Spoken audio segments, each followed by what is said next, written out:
نہ کہیں سے دور ہے۔ خوش آمدید ناظرین، آپ دیکھ رہے ہیں پروگرام پیغام رمضان۔ جی علامہ صاحب، آپ سے بات ہو رہی تھی اور بریک کی طرف اشارہ ہو گیا۔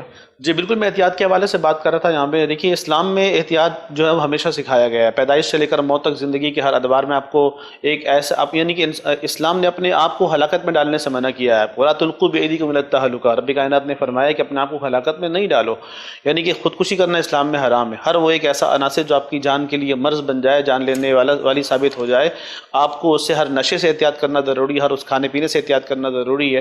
تو اب دیکھیے، دنیا میں یہ وبائی امراض ڈکلیئرڈ ہو چکی ہیں، اور کووڈ کے حوالے سے سب کو یہ معلوم ہے کہ انسان کی جان لینے میں جو ہے وہ کوئی کسر نہیں چھوڑتی ہے۔ یہ انسان جس کی قوت مدافعت مضبوط نہیں ہے تو اپنی جان سے وہ ہاتھ دھو بیٹھتا ہے۔ تو لہٰذا مسلمان کو تو سمجھنا بڑا آسان ہو جائے گا دین اسلام۔ آج دیکھیے انڈیا میں جو کووڈ کی صورتحال ہے بہت بری ہے۔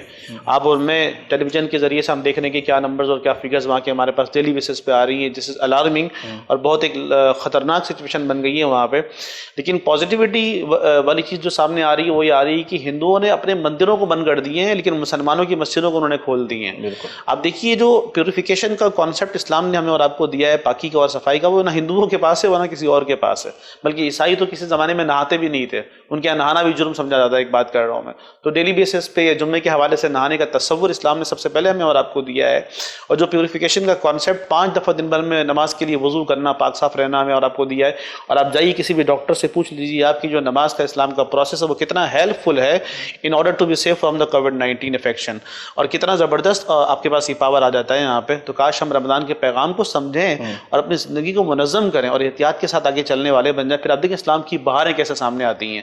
میں یہاں پر یہ بات کوٹ کرنے سے بالکل نہیں چکوں گا، بطور فخر ہمارے نبی مکرم صلی اللہ علیہ وسلم سے ہماری محبت، آپ کی محبت، ہمارے بھائی صاحب کی محبت، دنیا والوں کی محبت سب کے سامنے واضح ہے۔ ہیلتھ آرگنائزیشن نے اس دنیا میں سب سے پہلے کووڈ-19 آنے کے بعد مدینہ کو سیف سٹی قرار دیا ہے۔ یہ بات آن دا ریکارڈ موجود ہے، اور کسی اینکر نے اس بات کو جو ہے وہ پیش بھی کیا تھا اس کے اسٹیٹمنٹ کے حوالے سے، اور یہ بھی بات ثابت کی کہ جو لوگ حرم میں گئے، انہوں نے حج ادا کیا ہے یا عمرہ ادا کیا ہے، ان کو کوارنٹائن تو کیا، لیکن ان میں سے کوئی بھی کووڈ پیشنٹ سامنے نہیں آیا۔ تو یہ بس اللہ تبارک و تعالیٰ کی قدرت سامنے آ رہی ہے۔ آپ دیکھیں، پاکستان ایک ایسا ملک ہے کہ جہاں پر ہم بہت پیچھے ہیں ہیلتھ کے حوالے سے، لیکن اگر آپ دیکھیں تو جو ڈیزاسٹرز اور جو ڈسٹرکشنز امریکہ اور جیسے ویل ڈیولپ کنٹریز وغیرہ میں آئی ہیں، پاکستان میں اللہ کا کرم ہوا ہے اب تک کہ ایسا مسئلہ یہاں پر نہیں ہوا۔ تو یہ سب کیا ہے؟ آپ دیکھیں، اسلام، مسلمان، رمضان، کاش اس کو سمجھنے والے اگر ہم بن جائیں تو یہ ہمارے لیے دونوں جہان کی بھلائی کا ذریعہ ماہ رمضان کا یہ مہینہ۔ جمیل صاحب، آپ کی طرف میں آتا ہوں کہ بات ہو رہی تھی اس 18ویں ترمیم کے، جو 18ویں ترمیم آنے کے بعد صوبے اور وفاق کے حوالے سے تو پھر بہت ساری باتیں آ جاتی ہیں کہ بھئی وہ اس کے پاور سے، وہ اس کے پاور سے۔ تو آپ کیا سمجھتے ہیں کہ 18ویں ترمیم کے حوالے سے کچھ فیسیلیٹ سندھ حکومت بھی آپ کو کر سکتی ہے، کبھی کبھی آپ کو بلا کے بھی اور مشورے کر کے بھی کر سکتی ہے؟ پھر میں آتا ہوں میرا دوسرا سوال بھی اسی کے ساتھ شامل کرتا ہوں، کیونکہ آپ ٹائمنگ کے حوالے سے آ رہے تھے، تو آپ کے حوالے سے کیا ٹائمنگ ہونی چاہیے؟ جس طرح حکومت نے صبح 6 بجے سے شام 6 بجے کی ٹائمنگ کی ہے، تو یہ دونوں سوال آپ کی طرف میں کرنے لگا ہوں۔ دیکھیں، 18ویں ترمیم کا جہاں تک سوال ہے، 18ویں ترمیم اس ملک میں ہونی ہی نہیں چاہیے تھی۔ اس کی وجہ یہ ہے کہ آپ نے 18ویں ترمیم کے بعد دیکھ لیا صوبوں کا حال، سب اپنی منمانیوں پہ تلے ہوئے ہیں۔ آج اگر 18ویں ترمیم نہ ہوتی تو وفاق کی طرف سے مشاورت کے ساتھ ایک آرڈر نکلتا جو پورے پاکستان کے لیے ہوتا۔ اب ہر صوبہ اپنی الگ الگ حکمرانی چلا رہا ہے۔ وہ جو صوبائی وزیر بن جاتا ہے، صوبے کا جو چیف بن جاتا ہے، وہ کہتا ہے جی میں پاکستان کا وزیر اعظم بن گیا ہوں، بس سمجھ لیں اس کا تو ذہن میں یہ بات ہے، وہ بس اپنی چلاتا ہے اور اپنی معاملات خود دیکھ رہے ہیں۔ یہ کوئی نہیں دیکھ رہا کہ جو لوگوں سے ہم ووٹ لے کے آئے ہیں، جن لوگوں نے ہمیں اس حد تک پہنچا دیا ہے، جس نے ہمیں چیف منسٹر بنا دیا، لوگوں نے جن لوگوں کی وجہ سے آج ہمیں یہ کرسیاں ملی ہیں، ان کی پریشانیاں کیا ہیں؟ ان کی پریشانیاں دیکھنے کے بجائے یہ لوگ صرف یہ دیکھتے ہیں کہ وفاق نے ہمیں یہ کر دیا، وفاق کہتا ہے صوبے کا یہ غلطی ہے، وہ ان کے پیسے روک دو، وہ کہتے ہیں جی ہمیں پیسے نہیں ملے۔ آپ نے بارشوں میں حال دیکھا ہوگا، پچھلے سال کووڈ کے بعد جو بارشوں کا حال ہوا ہے، بارشوں میں جو پوزیشن کراچی کی ہوئی ہے پچھلے 65-70 سال میں وہ پوزیشن نہیں ہوئی تھی جو پوزیشن کراچی کی پچھلے سال ہوئی ہے۔ تو اس کی وجہ یہی ہے کہ وہ کہتے ہیں جی ہمیں 350 ارب روپے نہیں دیے گئے،